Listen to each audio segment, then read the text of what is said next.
За некој да се занимава со политика, потребно е да има силни нерви и цврст карактер, да поседува јака велица и добар слух, но и да го користи својот нос.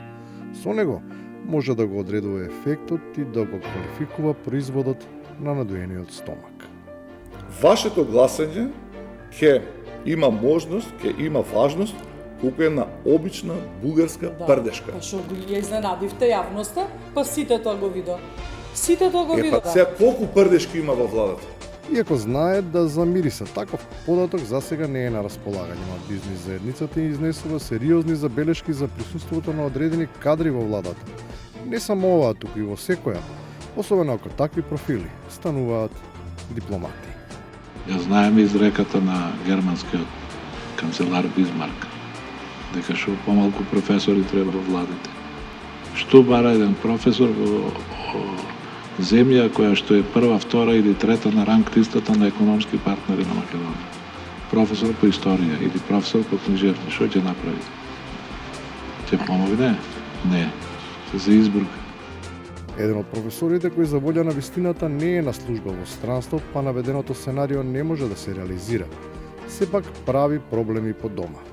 Ниту тој ги сака неговите, ниту тие го сакаат него.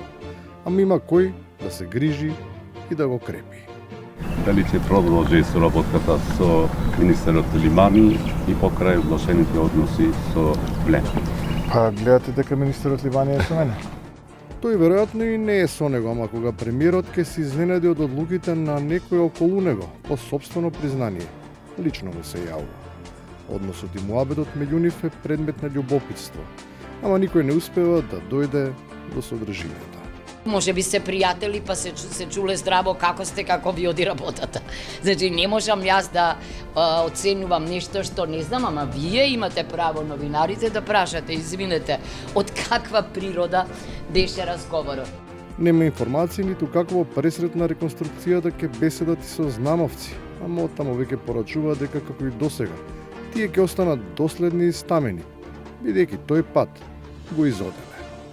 Префрлувањето во политиката, или јас тоа би го нарекол политичка проституција, е многу честа на овие простори.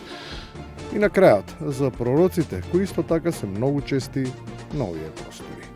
Ние не влегуваме. Нема, тоа е кажано.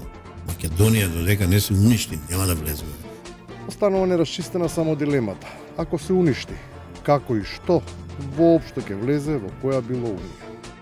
Па била таа и европската.